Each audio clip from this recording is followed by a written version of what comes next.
Nung binasa ko ito, sabi ko, lalim pala ng ibig sabihin ni John. Kala ko ganun-ganun lang. Malalim pala. Let us open our Bibles in the book of 1 John, chapter 1, verses 1 to 10, and then chapter 2, verse 1 to 3. 1 John, chapter 1, verses 1 to 10. Then later, chapter 2, verses 1 to 3. Praise God. The first epistle of John. Sabi nito, that which was from the beginning, which we have heard, which we have seen with our eyes, which we have looked upon, and our hands have handled of the word of life. For the life was manifested, and we have seen it, and bear witness, and show unto you that eternal life, which was with the Father, and was manifested unto us. That which we have seen and heard, declare we unto you, that ye also may have fellowship with us. And truly, our fellowship is with the Father and with His Son, Jesus Christ. And these things write we unto you, that your joy may be full.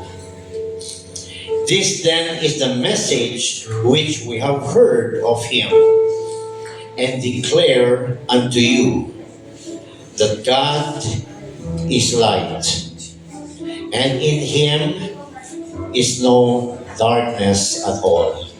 If we say that we have fellowship with Him and walk in darkness, we lie and do not the truth. But if we walk in the light as He is in the light, we have fellowship one with another, and the blood of Jesus Christ, His Son, cleanseth us from all sin. If we say that we have no sin, we deceive ourselves, and the truth is not in us. If we confess our sins, He is faithful and just to forgive us our sins and to cleanse us from all unrighteousness. If we say that we have not sinned, we made Him a liar, and His word is not in us. Chapter 2, verses 1 to 3. My little children, these things write I unto you, that ye sin not. And if any man sin, we have an advocate with the Father, Jesus Christ, the righteous. And He is the propitiation of our sins, and not for ours only, but also for the sins of the whole world. And hereby we do know that we know Him, if we keep His commandment. Glory to God. Arumi, purihin natin ang Diyos na buhay. Glory to God. He deserves your highest praise. He deserves your worship. He deserves your voice. He deserves your shout. He deserves your heart. Hallelujah. Praise God. Glory to God. Lord God Jesus, we thank you for your word. today. We pray, paunawan niyo po sa amin ito, Lord, ng malinaw kahit na ito ay maging malalim sa amin. Ikaw, Lord, ang aming kapangyarihan para maunawaan namin, Lord, ang inyong banal na salita. Guide us, lead us by your Holy Spirit. Reveal to us your message, O God. Ma-enjoy namin, Lord, ang inyong mensahe ngayong araw, O God. Palalimin niyo kami, Panginoon. Gusto ko namin muling maranasan ngayong araw, God. Gusto ko namin purihin muli sa aming puso, sa aming kagalakan na may kasamang pagluha. Lord, maraming salamat, Lord, sa araw nito na kami dinala niyo sa lugar nito, Panginoon. Lord, we pray na i-bless you, Lord, lahat ng nandito ngayon sa inyong bahay panambahan, O God.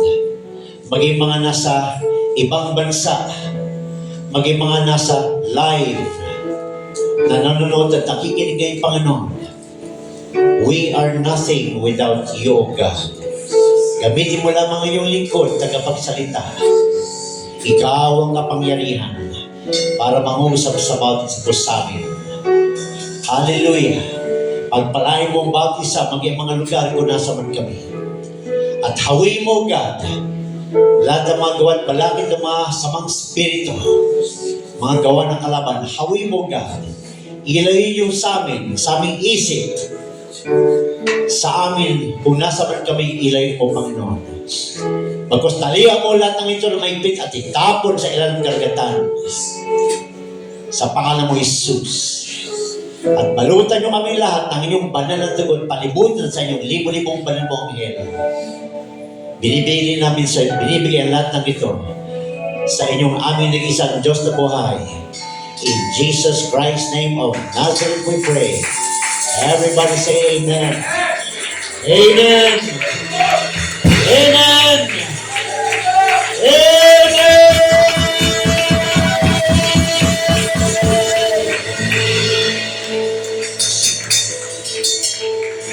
Hallelujah.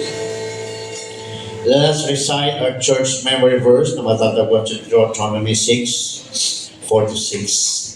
Sabay-sabay. Hear, O Israel, the Lord our God is one Lord. And thou shalt love the Lord thy God with all thine heart, with all thine soul, and with all thine might. And these words I commanded thee this day shall be in thine heart. God bless everyone in Jesus' name. Kamay mo iyong katabi. God bless sa inyo, mga kapatid, sa mga nanonood sa live. Praise God. Hallelujah.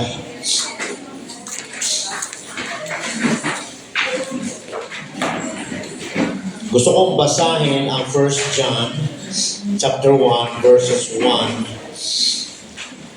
sa Tagalog. Kaya ba? Sa Tagalog. Praise God. Para mas maunawaan natin kung ano ibig sabihin ni John. 1 John chapter 1 verses 1. Hallelujah. Amen. Praise the Lord.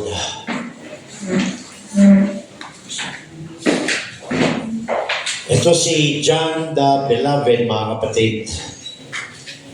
Nguyain natin mabuti. Gusto ng Panginoon ipaunawa sa atin ang mas malalim pa ito. Ito po ang epistle ni John the Beloved. Siya rin yung sa Revelation. Siya rin yung sa the book of John. Siya rin yung sa 1 John, 2 John, 3 John. Tingnan niyo ang sinabi dyan, mga kapatid. Hallelujah. Yaong buhat sa pasimula. Kinikwento niya yung umpisa. Yan. Kinikwento niya, mamaya na yung title. Kinikwento niya yung umpisa. Yaong buhat sa pasimula. Simula talaga na hindi pa nila kilala si Lord. Pero ito, sulat niya na nakilala niya na si Lord. Yaong buhat sa pasimula, yaong aming narinig kasi nakasama nila, kinakausap sila. Yaong nakita ng aming mga mata, yung kanyang kahayagan sa laman. Nakita nila sa kanilang mga mata. Nakasama nila. Hallelujah. Yaong aming namasdan at nahipo. Biro mo, nahipo nila. Praise God. Hallelujah. Ng aming mga kamay tungkol sa salita ng buhay. At ang buhay ay nahayag. Praise God. Lalalim tayo. Praise the Lord. Ang buhay ay nahayag. Sinasabi natin lagi, God was manifest in the flesh. Pero ang ibig sabihin talaga ni John, yung eternal life, ang nahipo nila. May covering lang in the flesh. Praise God. Kaya ang pamagat ng mensahe ng Diyos, mga kapatid, no? Eternal life came. Sabi ko, wow. Lalim pala na sinasabi ni John dito, mga kapatid. Praise God. Kaya nga naalala nyo yung sinasabi ko sa inyo, tignan nyo yung kapatid nyo sa mata. Tignan nyo yung kapatid nyo sa mata. Sino nasa likod niyan? Huwag na kayo magkintatan. Sino nasa likod niyan? Spirit of God. Hallelujah. Yan yung sinasabi ni John, mga kapatid. Ang sabi, mga kapatid, sa John 1:1, in the beginning was the Word. And the Word was with God. Pero huwag tayo dun sa babaw. Mababaw yun no? Si Christ. Alam naman natin si Christ yun no? Pero storya kasi yan. Hindi naman agad-agad na ganun. Alam naman natin na yun ay mind of God, thought of God, plan of God. Dahil sabi nga ni John sa Book of Revelation, and I saw a throne. Nakita siya ng throne sa kingdom of God. Pinakita sa kanya ng Diyos.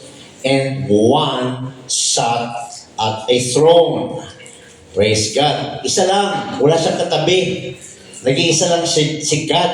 Wala siyang katabi. Kaya nga maraming verses sa Bible, sa Old Testament, no? There is no other God that I know. No? There is none beside me, nor before me, nor after me. Praise God.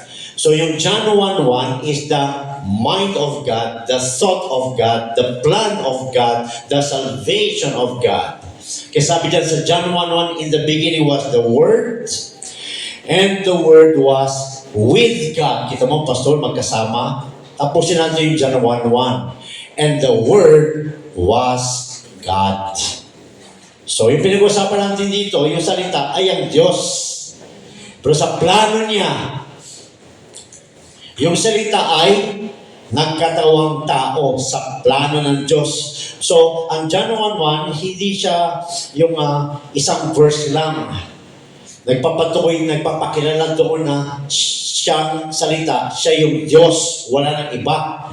In the beginning was the Word, and the Word was with God, and the Word was God. And the Word was made flesh. Yung Diyos ay nagkatawang tao at nakasama namin. Sabi nila sa John 1:14. Praise God. Hallelujah. Yan yung sinasabi dito ni John, the beloved, mga kapatid. Sabi niya, no, sa verse 1, balikan natin ang verse 1. Ngayon na lang nila na-realize yun, nung naka-receive sila ng Holy Ghost, wala na si Jesus. Yaong buhat sa pasimula, yaong aming narinig. So he was talking about the past. He is talking about his experience, their experience. Kumbaga, binalikan nila yung pangyayari mula nung dumating si Christ. Yaong buwan sa pasimula, yaong aming narinig, yaong nakita ng aming mga mata, nakita na si Christ. Praise God. Yaong aming namasdan. At sabi pa dyan, at nahipo ng aming mga kamay. Glory to God. Ano yung nahipo ng kanilang kamay? Yung si Christ? Yes. Pero ano talaga ang nahipo ng kanilang kamay? Yung salita ng Diyos. Yung Diyos. Ganun kalalim ang sinasabi dito ni John the Beloved, mga kapatid. Hindi lang tao ang pinag-uusapan dito, kundi siya nga mismo nagsabi, at nahipo ng aming mga kamay tungkol sa salita ng buhay. Sabi sa verse 2, at ang buhay ay nahayag. Oh, God is eternal. Ang buhay. Nakikita ba ang buhay? Di ba? Ang buhay ay nahayag. Praise God. Nakita yung buhay. Hindi lang si Kristo ang nakita. Hindi lang yung manifestation ng Diyos ang nakita. Hindi lang yung katawan ni Kristo ang nakita.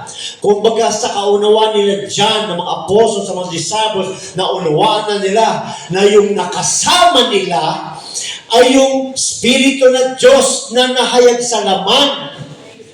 Binalikan nila yung umpisa nung nalaman na nila yung katotohanan, sinam up na nila yung buong experience nila na ang nakita pala nila ay yung eternal life na nagkatawang tao. Buhay na walang hanggan na nagkaroon ng katawan. Pinuntahan sila mismo ng buhay na walang hanggan. At sinabi niya, nahipo namin. Nahipo nila yung flesh. Nahipo nila yung katawan. Pero ang sinasabi dyan ni John, nahipo namin yung buhay na walang hanggan. Na meron na tayo ngayon. Na balang araw pupunta na tayo doon. Dito pala sa lupa. Nahipo ko na. Praise God. Lalim, di ba? Lalim ng sinabi ni John. Lord, paunaw mo sa akin ito, Lord. Sabi sa Lord, read pa. Read pa ulit ako. At ang buhay ay nahayag at aming nakita at pinatotohanan at sa inyo ay aming ibinabalita ang buhay. Ang buhay na walang hanggan. Yung nahipo namin, yung nakita namin, yung may case, yung may katawang tao, yun pala yung buhay na walang hanggan. Binisita kami, pinuntan kami from eternal, yung buhay, yung spirito, yung walang katawan, nagkaroon ng katawan, yung bibigay ng Diyos ng buhay na walang hanggan. Siya mismo ang pumunta sa iyo. Siya mismo ang pumunta sa mga apostol. God, sabi nga sa 1 Timothy 3:16, God, sabi sa John 4:24, God is a spirit. Pag sinabing spirit, eternal ang ating Diyos. Walang pasimula, walang katapusan. God is a spirit. Hallelujah. At yun, 1 Timothy 3:16, God was manifest in the flesh. Yes, they saw the flesh. Nakita nila yung laman. Pero sa huli na-realize nila, it's not just about the flesh, it's about God. It's about the Spirit of God. It's the eternal life who came down and visited them, and they were able to touch eternal life. Wow. Praise God. Kaya nga sabi ni John, isinulat ko to para malaman nyo na meron na kayong eternal life. Dahil yung spirito na inyong tinanggap, yun din yung spirito na bumaba. Yun din yung spirito na nakita namin. Yun din yung spirito na nahipo namin. Yun din yung spirito na nakausap namin. Yung spirito na yun, at yung spirito sa iyong katawan, na yung tinanggap, isang spirito na yun. Kaya sinasabi ko sa iyo, sabi ni John, Sinulat ko to para malaman nyo na meron na kayong buhay na walang hanggan. Dahil nung nagtanggap ka ng Holy Ghost, the same Holy Spirit ang bumaba sa'yo. Ang Espiritu na kay Kristo ay isa lang. You have eternal life and you can touch it right now, church. You can hear it. You can feel eternal life right now. Sabi ko, ganun pala kalalim ang ibig sabihin dyan. At ang buhay ay nahayag. Praise God, hindi sabi ang tao nahayag. Praise God. Hindi sinabi dyan sa 1 John 1:2, ang Diyos ay nahayag. 1 Timothy 16, dahil ang Diyos sa iyong buhay, isa lang yun. Ang buhay ay nahayag. Praise God. Yung eternal life giver, siya mismo bumaba. Siya mismo nahayag sa laman with a covering. Ang Diyos mismo ang lumapit sa kanila. Ang Diyos mismo ang nakipagkwentuhan sa kanila. Ang Espiritu mismo ng Diyos. Kaya sabi niya sa una, nakita namin, nakausap namin, napagmasdan namin, nahipo namin. Sinulat to ni John, mga kapatid, Apostle John, para i-testify sa mga tao sa atin na naranasan nila yung Espiritu ng Diyos, yung Diyos mismo na nakasama nila, naranasan nila, nahipo nila. Whew. Praise God. Hallelujah. Kaya sabi niya sa verse 2, at sa inyo aming ibinabalita ang buhay na walang hanggan. Praise God, nakasama ng Ama at sa atin ay nahayag. Oh, sino yung kasama ng Ama? Yun na nga. Yung kanyang plano na siya'y mahayag sa laman. 1 Timothy 16, God was manifest in the flesh. Kasama na ng Ama in His mind ang kanyang plano. Sa umpisa pa lang, bago pa lang niya ginawa ang sanlibutan, sinabi niya na, nasa plano niya na. Di ba sabi nga sa 1 Peter 1:19-20, praise God, but with the precious blood of Christ as of a lamb, wherefore was foreordained before the foundation of the world. Bago pa ginawa ng Diyos ang sanlibutan, andun na sa kanyang mind, andun na sa kanyang plano na in the future, mahahayag siya sa laman. Hallelujah. Doon pa lang kay Adam, sinasabi niya na, let us make man in our image, after our likeness. Praise God. Dahil, hallelujah, kinaya si Adam sa kanyang sariling magiging katawan in the future. At yan sinasabi ni John the Beloved. So yung mind of God, yung plan of God, nangyari sa future. Pinanganak ni Maria, ano sabi sa Matthew 1:20-22, ang nasa pupunan niya ay sa banal na spirito. Naunawaan ba natin? Ganda, di ba? So, lahat ng yun, mga kapatid, lahat ng mga nangyayari, mga kapatid, no? Yun yung mga fulfillment na nangyayari na. Yung plano ng Diyos bago pa ginawa ang salibutan, nakaplano na yun. At nung huling araw, nangyayari na. At sinabi ni John, nahipo namin. Praise God, nahipo nila katawan ni Christ. Yes, pero hindi yun ang ibig sabihin ni John. Nahipo namin ang buhay na walang hanggan. Nahipo namin ang eternal life. Nahipo namin yung salita. Hallelujah. In the beginning was the Word, and the Word was with God, and the Word was God, and the Word was made flesh. Yun yung nahipo ni John, yung Word, yung God, na nagkatawang tao, Colossians 2:9. Kaya nahipo nila dahil nagkaroon ng katawan. Pero ang nahipo nila, yung katawan ng Diyos. Nung siya ay nahayag sa laman. Hallelujah. Kaya sabi dito ni John, at sa inyo'y aming ibinabalita ang buhay. Ang buhay na walang hanggan. na kasama ng Ama at sa atin ay nahayag. Praise God. Ang hirap ito intindihin pag hindi talaga kilala ang Diyos. Di ba, no? Palagi ko tayo lang nagkakaintindihan dito. I hope you all understand. At sabi sa verse 3, yaong aming nakita at narinig ay siya rin naming ibinabalita sa inyo upang kayo'y naman ay magkaroon ng pakikisama sa amin.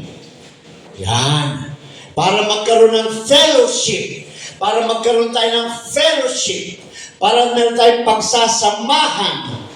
Kailangan makilala din natin kung ano yung sinasabi ni John, mga kapatid. Verse 4, at ang mga bagay nito ay aming isinusulat upang ang ating kagalakan ay malubos.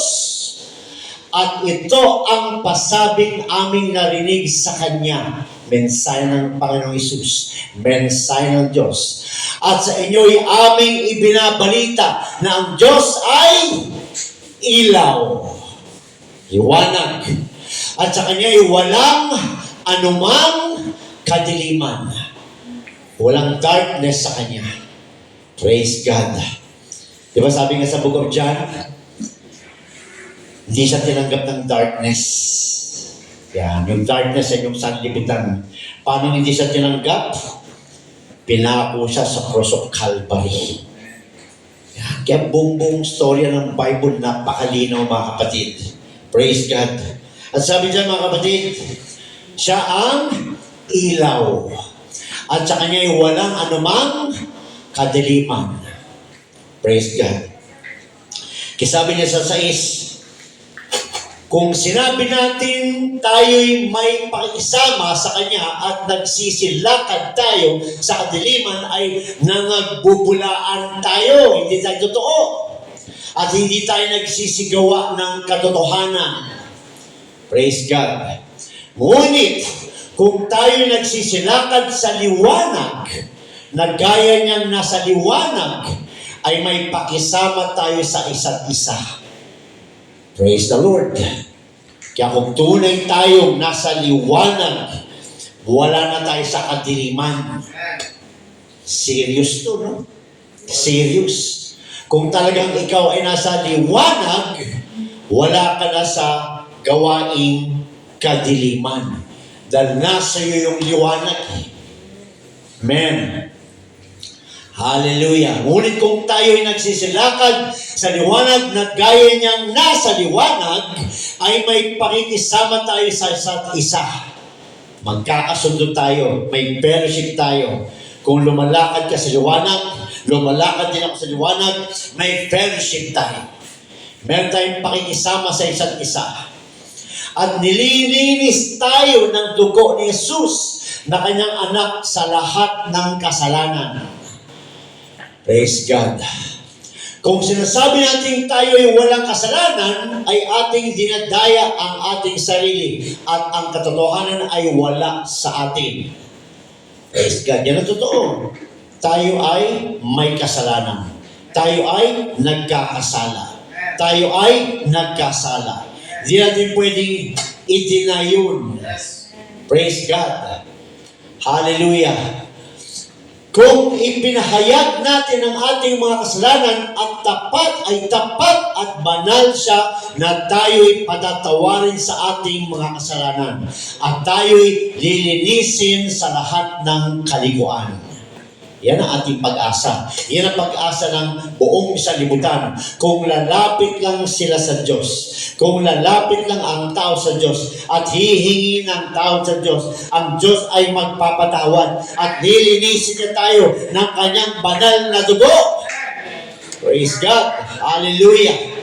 Para tayo ay pasukin ng liwanag.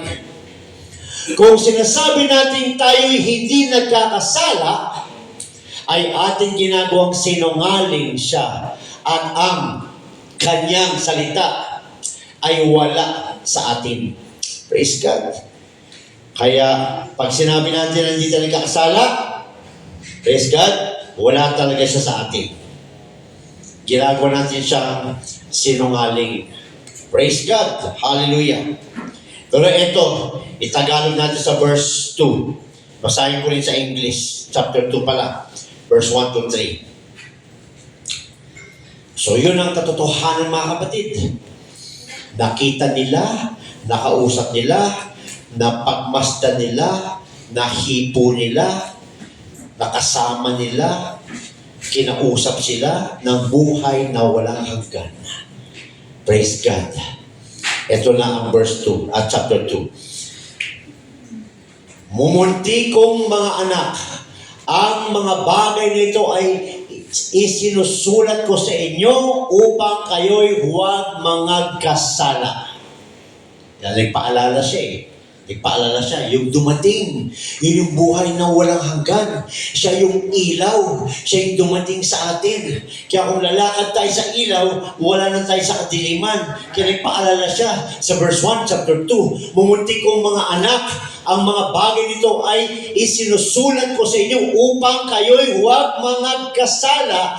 At kung ang sino man ay magkasala ay may tagapamagitan tayo sa Ama, si Yesu Kristo ang matuwid. Sa English mga kapatid, siya yung ating advocate. Yan, advocate. Advocate, ibig sabihin, tagapamagitan. Kita niyo yung ginawa ng Diyos mga kapatid. Praise God, dahil ang tao wala talagang pag-asa. So ang ginawa ng Diyos mga kapatid, siya mismo ay nahayag sa laman at tinawag siyang anak ng Diyos. Praise God, siya yung buhay na walang hanggan. At siya pa ang naging tagapagpamagitan sa taong walang pag-asa. Praise God. Yung pala yung purpose kung bakit dumating yung kanilang nahipo, yung kanilang nakausap. Yun yung purpose. Tagapamagitan, yung pinako ng tao, yung pinahirapan ng tao, yung pinako sa cross ng tao. Tagapamagitan pa pala yun nila. Samantalang sila yung nagpako, hindi nila alam. Tagapamagitan nila yun sa Diyos. At kung wala yun, wala silang pag-asa. Yun yung nahipo ni John. Yun yung nakausap nila, tagapamagitan pala yun. Natin sa Diyos mga kapatid. Advocate. Pag sinabing advocate, who will support us? Tutulong sa atin. Magliligtas sa atin. Praise God. At sabi dyan, verse 2, at siya ang pangpalubag loob sa ating mga kasalanan. At hindi lamang sa ating mga kasalanan, kundi nang sa buong sanlibutan din naman. Sa English mga kapatid, propitiation. Ano yung bang propitiation mga kapatid? Siya yung dahilan para yung judgment ng Diyos sa tao ay matanggal sa atin. Kung wala siya, tuloy-tuloy na tayo sa judgment seat. Hindi tayo maliligtas. Pero dahil sa Kanya mga kapatid, nagkaroon tayo para sa palo ni Jonah. Di ba? Gumamit si God ng Jonah para yung Ninive hindi matuluyan matupok. Ganon mga kapatid. Kaya type and shadow rin pala yung Jonah mga kapatid. Di ba nalubog din siya sa dagat sa pamagitan ng isda 3 araw? Pero nung nilabas na siya ng isda, nagbago na si Jonah. Praise God. Sumunod na siya sa Diyos. Nag-preach na siya sa Ninive. Kaya nagbago ang plano ng Diyos na hindi maganda na parang tupukin ang Ninive. Dahil may pinadala siya na propitiation. Tagatanggal ng galit ng Diyos sa tao. Ganyan din ang ginawa ng Diyos mga kapatid. Siya yung nahayag sa laman para matanggal ang galit ng Diyos, para magkaroon tayo ng kaligtasan, para yung wala ng kaligtasan, magkaroon ng kaligtasan. Praise God. Hallelujah.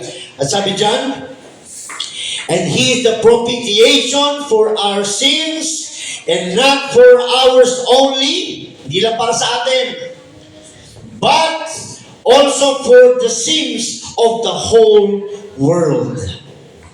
Hallelujah. And hereby we do know that we know Him if we keep His commandment. Hallelujah. Dahil kay Christ, mga kapatid, na umikot yung plano ng Diyos na dapat mapunta tayo sa impyerno, na dapat maparusahan tayo. Dahil sa kay Christ, mga kapatid, nagkaroon tayo ng pag-asa. Nag-turn away ang wrath ni God sa atin. Dahil kay Christ, dahil sumunod tayo kay Christ, mga kapatid.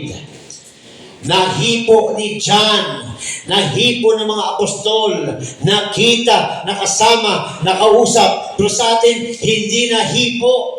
Hindi natin nahipo, mga kapatid. Higit pa ang nangyari sa atin. Hindi natin nahipo. Ang Diyos ang humipo sa atin. Tayo ay binigyan ng banal na Espiritu. Hallelujah. Kung sa panahon nila ang high priest tumagpasok sa tabernacle, pagdating sa Holy of Holies, bumababa ang Holy Spirit. This time, tayo na ang temple. Tayo ang binababaan ng Holy Spirit. Ang Diyos ang umihipo sa atin. Kaya pag nagpuri ka sa Kanya, nararamdaman mo siya. Sa panahon nila, sila ang nakahipo sa eternal life. Sa panahon natin, ang eternal life ang pumasok sa iyo. Ang eternal life ang humipo sa iyo. Ang eternal life ang natanggap mo. Ang Diyos. Hallelujah. Ngayon, sino, sabi ko, pareho lang ang mensahe, kadugtong ha. Kanina pa binanggit, mga kapatid, yung, ano ba yun? Yung dito? Yoke. Sabi ko, galing talaga naghanap ako ng ibang mensahe, pero hindi ako naristigan dito eh. Yoke. Sino ang nabibigitan sa atin ngayon? Kasi Christian tayo. Inipunan tayo ni Lord. Pero nasa sanlibutan pa tayo. Nag-aantay pa tayo sa kanyang pagbabalik. May mga pagsubok pa tayong dinadaanan. May mga sakripisyo pa. May mga kahirapan pa. Praise God. Sino sa atin ang nabibigatan? Dahil kung babalikan natin ang verse 1 ng chapter 2, siya ang ating advocate. Kaya tama lang yung Matthew 6:33. Tama lang na lumapit ka sa Kanya, unahin mo siya. Ang sabi pa nga niya sa ibang verse, come unto me who are heavy laden and I will give you rest. Dahil yan ang pinaka-purpose ng Diyos mula pa sa umpisa. Yung nahipo nila, yung na nagpalakas sa kanila, yung na nagligtas sa kanila, yung humipo sa atin, the same Holy Spirit. Hallelujah. Hindi tungkol sa revival ito. Hindi tungkol ito sa mapuspos ka o hindi. Tungkol ito sa uuwi ka na may kaunawaan talaga ng malalim. Yan yung mahalaga. Yung uuwi ka na may kaunawaan ka na malalim. Na gustong sabihin sa atin ng Diyos, mga kapatid, no, habang naghihintay ka, anak, may advocate ka. Anak, ako advocate mo. Anak, lumapit ka lang sa akin. Anak, yung yoke ko pagdaan, anak, binibigay ko sa'yo. Tanggapin mo lang. Kaya mga Christians na hirap kasi ayaw kunin. Inaalok na nga ng Diyos yung kanyang yoke. Ayaw pang kunin. Sinabi niya na ng come, ayaw pang lumapit. Tapos sosolohin. Available ang magaan na yoke ngayon, mga kapatid. Available. Praise God. Hallelujah. Hallelujah. Siya ang ating advocate. Tagapag. Ano yun? Lalabas sa Tagalog, verse 1. Tagapamagitan. Grace of God. Anak ka na niya, hinipo ka na niya, binigyan ka na ng Holy Spirit, nagsalita ka na ng ibang wika. Praise God. Minsan bumabagsak ka pa rin, tagapamagitan pa siya. Hanggang ngayon, naglilingkod siya sa iyo. Habang ikaw ay nagpapatuloy na nagkakabang, nahihirapan, Hallelujah. Hindi makaabante. Hallelujah. Tagapamagitan mo pa rin siya. Kung lagi ka lang lalapit sa Kanya, makakayanan mo magpatuloy. Hallelujah. Kaya, iisipin natin yung sarili nating takbo. Hindi yung takbo niya, o takbo niya, o takbo niya, yung takbo niya, yung takbo natin. Bakit? May kanya-kanyang yoke na dala ang bawat isa. Gusto ng Panginoon, ibitawan na natin yung huwag na tayo. Kasi pag sabing yoke, hinahawakan ka. Di ba yung mga kalabaw ba yun? Mga baka? Di ba? May yoke. Napapasunod sila. Bakit? Mabigat yung yoke nila. Wala silang choice. Hindi sila binibigyan ng yoke na magaan. Kaya nakayuko sila. Tapos hinihila na lang sila. Wala silang choice. Kasi yung yoke na humahaw sa kanila, mabigat. Kaya sumusunod sila. Pero ang Panginoon natin iba, ang ibibigay niyang yoke ay magaan. Magaan. Kung lalapit ka lang sa Kanya, ang yoke na binibigay niya ay magaan. Hallelujah. At magkakaroon ka ng kapahingahan. Yung yoke na kinakabit ng kalaban sa atin, besides sa mabigat na, ang dulo, umiiyak ka pa. Ang dulo, pagod ka pa. Ang dulo, nasisira ka pa. Pero sabi ng Panginoon, lumapit ka sa akin. Pabibigyan ka ng kapahingahan. Uri mo yung yoke ko na magaan. Dahil pag kinapitan tayo ng yoke ng ating Panginoon, mga kapatid, magaan. Hindi ka mahihirapan. Kaya mahihirapan ka lang kung hindi mo kukunin yung yoke na binibigay ni Jesus, mga kapatid. Hallelujah. Ito ang pinaka-great news, mga kapatid. Di ba sabi ng Lord kay Thomas, naniwala ka. Sabi kasi ni Thomas, my Lord and my God. Sabi ni Jesus sa kanya, naniwala ka dahil nakita mo yung mga butas sa aking mga kamay. Pero sinabi niya, mapalad ang hindi nakakita, ngunit naniwala. Sino yun? Yun ay nagpapatukoy sa iglesia niya na mga kapatid, na hindi nakakita sa Kanya, pero nakatanggap ng banal na Espiritu.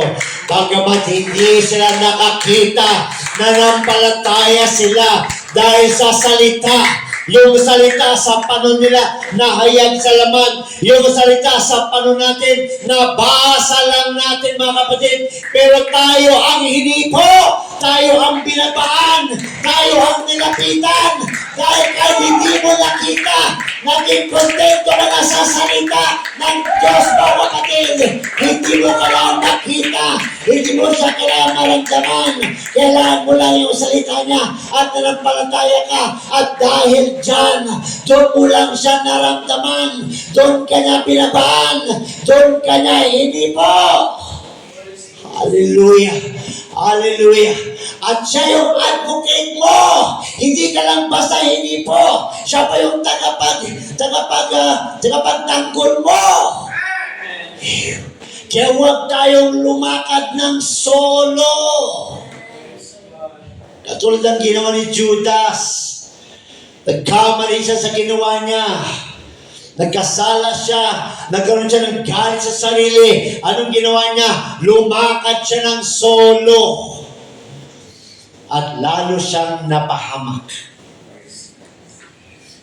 Mga kapatid, ang nahipo nila, yan ang humipo sa'yo. Praise God. Yung nakausap nila face to face, yan ang nakausap mo. Hallelujah.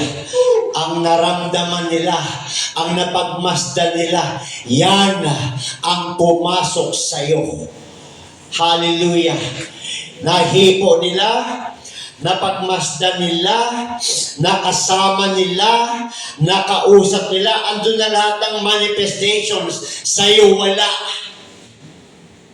Wala kang manifestations, hindi mo nakita, hindi mo nakausap, hindi mo na pagmasdan, hindi mo na hipo. Look at that. Hindi mo na hipo, hindi mo na pagmasdan, tulad sabi ni John, hindi mo na kausap, andun na lang, hindi mo na kasama, at doon lang nila nakilala nung wala na si Jesus Christ. Pero ikaw, hindi mo na pagmasdan, hindi mo nakita, hindi mo naramdaman, hindi mo nahipo, nung dumating sa'yo ang salita, the same na salita ang nakasama ng mga apostol, pero sa'yo, ang salita ay nabasa mo lang, pinagpala ka, dahil nanampalataya ka, at dahil dyan, ikaw ang hinipo ng Diyos, at doon mo na lang siya naramdaman. Doon mo na lang siya naramdaman. Doon mo na lang siya nakausap. Pero hindi pa tapos dahil mamamasdan mo rin siya. Dahil pagdating ng rapture, makikita mo yung nakita nila. Makikita mo yung nakita nila. Makakausap mo rin yung nakausap nila. Kung hindi mo nakausap ngayon, nakakausap mo lang sa salita niya. Kung hindi mo pa napagmasdan, dahil Bible, salita lang, na-convert ka na, ang sabi niya, magpatuloy ka, dahil babalikan kita, babalikan kita, huwag kang titigil, dahil yung naranasan ng mga apostol ay mararanasan natin yan pag tayo ay binalikan na ng ating Panginoon Jesus. Hallelujah! Sabi ko, wow! Ikukumplituhin din pala ng Diyos pagdating ng rapture. Nung natanggap ko Holy Ghost, hinipo naman ako. Nung natanggap ko Holy Ghost, naramdaman ko. Pero hindi ko siya nakikita. Kailan ko siya makikita? Doon na yun sa rapture, mga kapatid. Kaya magpatuloy tayo dahil magpapakita din siya sa'yo. Hindi pa tapos! Hindi pa tapos! Tatapusin ng Diyos ang kanyang inumpisahan. Kung nakita nila, makikita mo din. Hallelujah! Kaya sa ngayon, anong gagawin mo? Siya ang iyong advocate. Siya ang iyong advocate. Kung nahirapan ka, kung napapagod ka na, tandaan mo, gusto mo siyang makita. Tandaan mo, gusto mo siyang makita face to face. Sabi nga sa Bible, pupunasan niya ang iyong luha face to face. So anong gagawin mo? Advocate natin ang Panginoon Jesus. Pag nahirapan ka, lumapit ka sa Kanya. Dahil may plano ka na makita siya. May plano ang Diyos na makita ka. Kaya siya ang advocate mo ngayon. Hanggang ngayon, sumusuporta siya. Pag nangihina ka, pag bumabagsak ka, hanggang ngayon, sumusuporta siya. Dahil hindi lang ikaw ang may gusto makakita. Gusto Kanya makita sa Kanya karihan. Kaya ka binigyan ng buhay na walang hanggan. Kaya magpatuloy ka. Hallelujah. Kung willing ka na makita siya, I'm telling you, church, innumerable, hindi mabilang kung gaano ka gusto ka makita ng Diyos sa kanyang kariyan. Hindi siya nahayag sa laman para mamatay, para mapako sa cross of Calvary, para maghirap, masaksakan ng koronang tinik, para lang hindi ka makapasok sa kanyang kariyan. Ginawa niya yan lahat dahil gusto niya na makasama ka sa kanyang kariyan. Kung gusto mo, mas lalong gusto ng Diyos. Kaya ginawa niya ang lahat ginawa niya dahil gusto kanyang makasama sa kanyang kariyan. Jesus. Maliit lang tayo sa mata ng Diyos. Hindi masukat ang kapangyarihan ng Diyos. Paring maliit na yan. Lagi niyang, hallelujah, tutulungan para makabangon, para makapagpatuloy, para makalakad, hallelujah, para sa kanyang biglang pagbabalik, siya ay makapasok sa kaharian ng Diyos. At anong sinabi dyan mga kapatid? Siya ang ating propitiate. Hallelujah. Gagamitin ka ng Diyos para maligtas din ang iba. Ang sabi sa Bible kanina, hindi lang para sa iyo, kundi para din sa sanlibutan. Kaya habang tayo ay naghihintay, hallelujah, sa pagbabalik ng ating Panginoon Hesus, mga kapatid, siya ang gawin mong advocate. Tagatulong sa iyo, taga-suporta sa iyo, tagapagtanggol sa iyo. Lagi kanyang ipagtatanggol dahil plano yan Diyos. Habang pinagtatanggol ka ng Diyos, gagamitin ka ng Diyos para ipagtanggol din niya ang iba.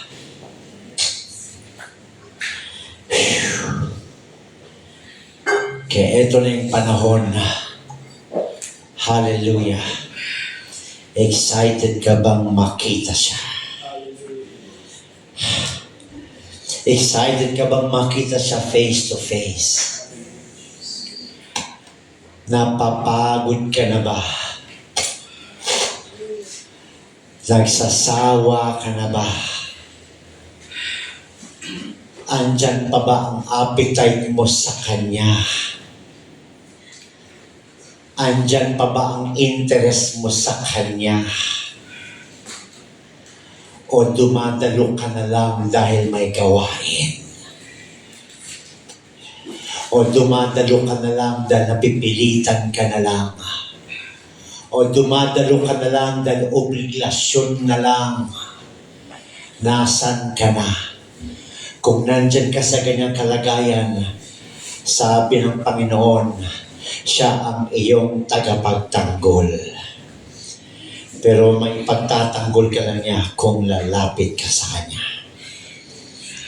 Kung lalapit ka sa Kanya, pagagaanin niya ang iyong karanasan ngayon na nabibigatan ka.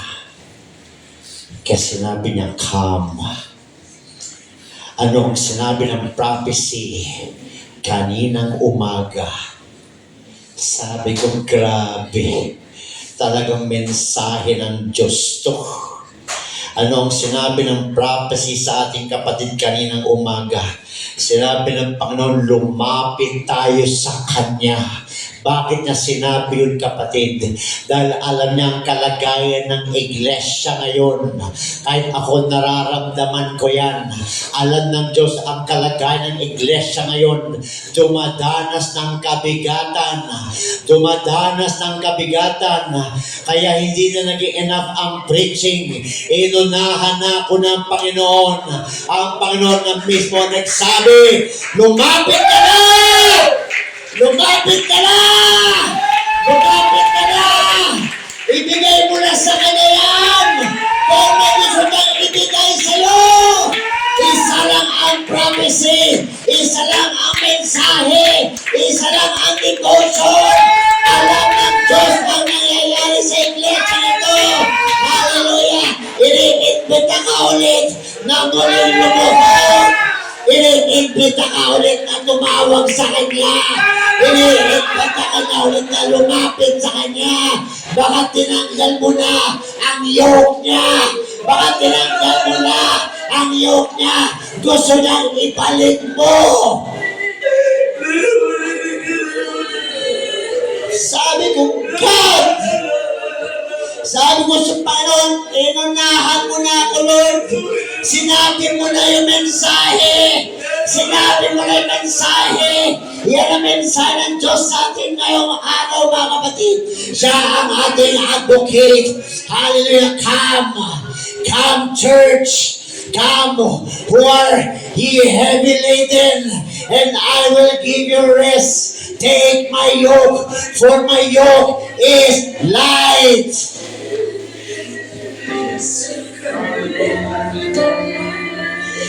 Lord, bakit Di na ako tulad ng dati, mabilis mapuspos. Lord, bakit di na ako gumagawa ng journal, Lord? Di na ako nag-report, Lord. Hirap na akong mag-puri, Lord.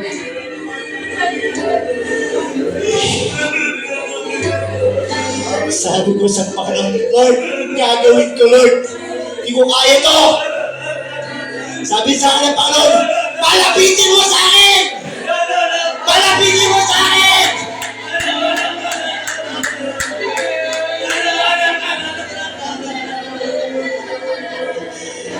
Hindi mo kaya yan! Kaya ko! Lumapit lang sila! Gagaan sila!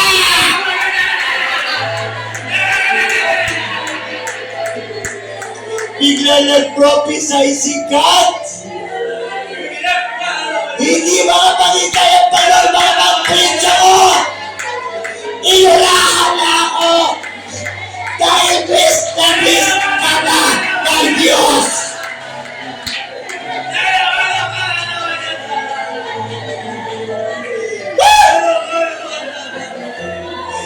Iniiyak ko yung araw-araw, gabi-gabi. Dahil nararamdaman kong kabigatan. Sabi ko, Lord, hindi ko kaya to, Lord. Kaya ko lang sumunod sa tulong mo.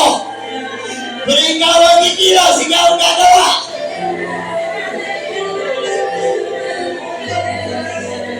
Sabi ng Panginoon Jesus, matagal na akong lumapit. Sana lumapit sila.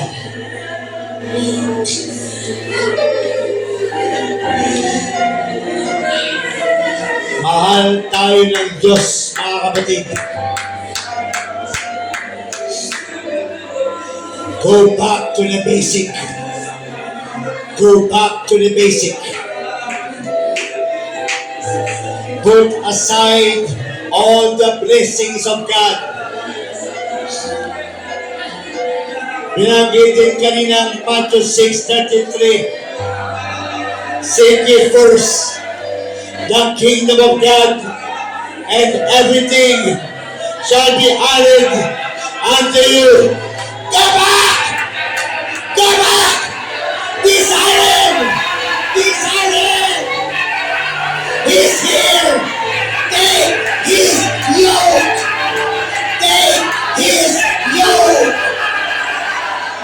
Kung nahipo nila, hinihipo ka ng Diyos. Kung nakita nila, pagpatuloy ka lang, makikita mo rin siya face to face. Purihin ang Diyos! Purihin ang Diyos!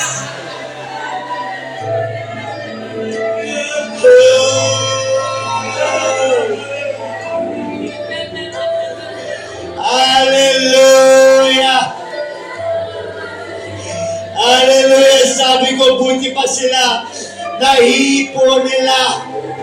Pero sa totoo lang, buti na lang. Nahipo rin tayo. Siya humipo sa atin.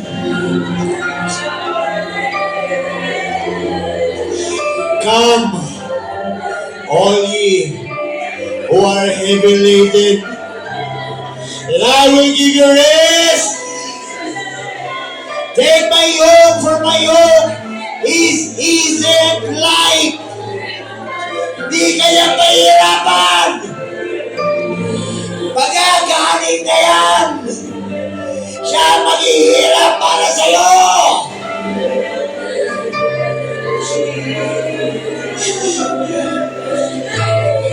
Jesus, salamat Panginoon. Salamat Panginoon. Lagi kang andyan.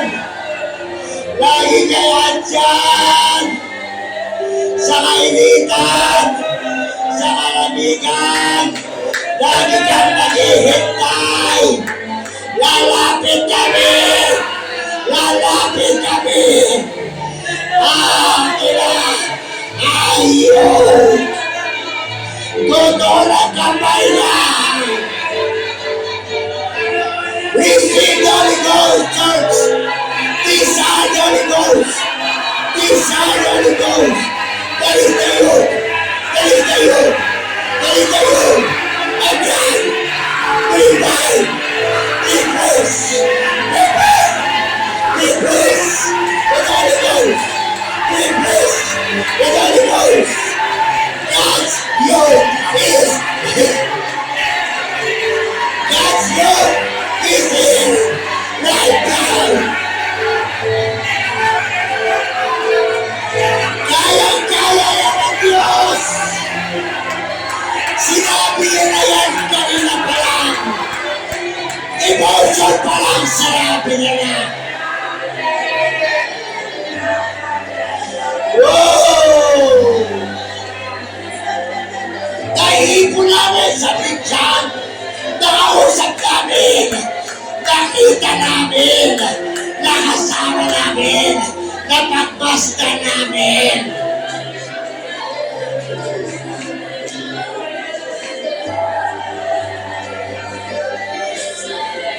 Glory for your wisdom, God!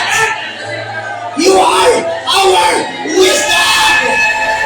You are our knowledge! You are the Word! You are God! Who manifested in the flesh to be our advocate and propitiation for our sins. Glory to God. Hipuin mo ang lahat ng gusto mong hipuin, Panginoon. Hipuin mo ang lahat ng gusto mong hipuin. Hipuin mo, Panginoon. Palayakan. Humipo sa amin. Touch us.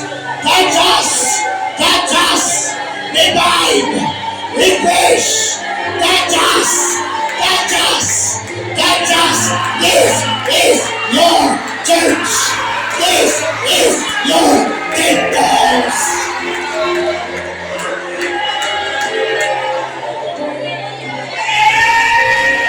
I am nobody. I am nobody. I am nobody. But I am somebody. I am somebody. Who can make me strong?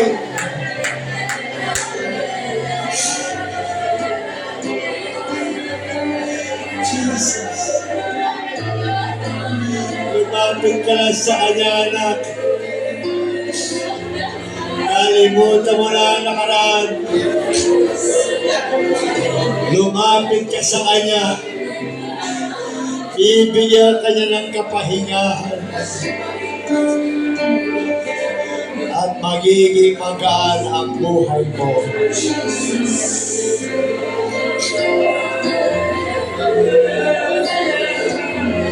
Hallelujah.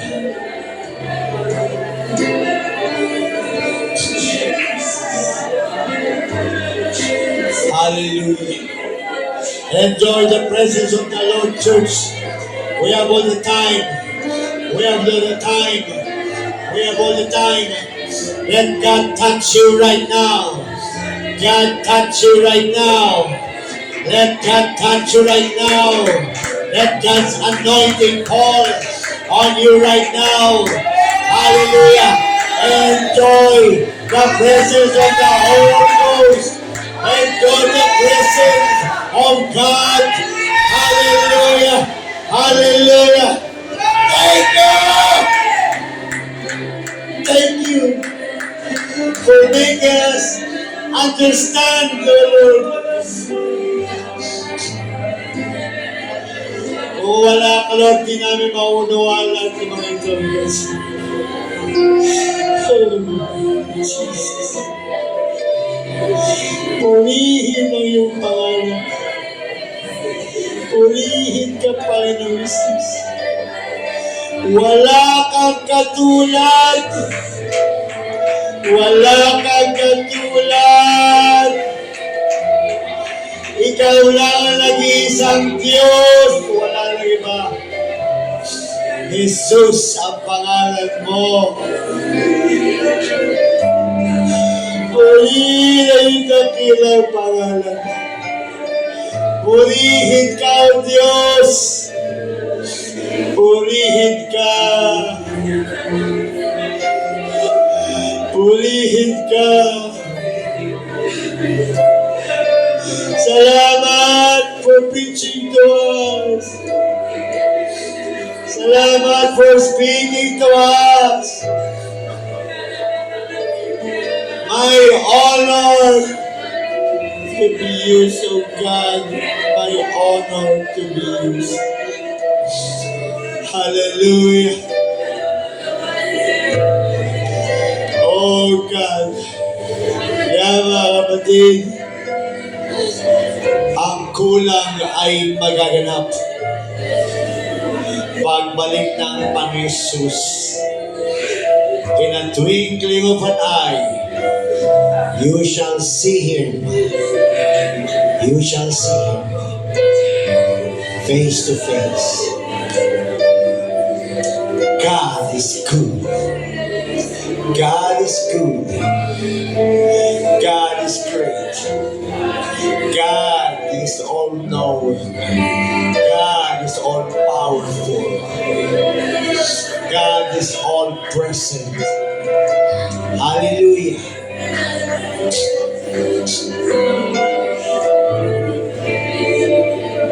Hallelujah.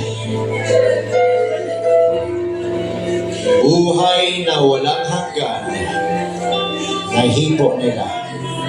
Ang palad ka, ikaw ang hinipo ng buhay na walang hanggan. Hindi ka lang hinipo, tinirhan ka, sinelyohan ka, para ikaw malaman mo na meron ka ng buhay na walang hanggan. Kaya manatili tayo, church. Continue. As we continue, we have an advocate. And God's plan will be fulfilled. We shall see Him face to face. To God be all the glory. To God be all the glory. The best, Lord. The best. The best.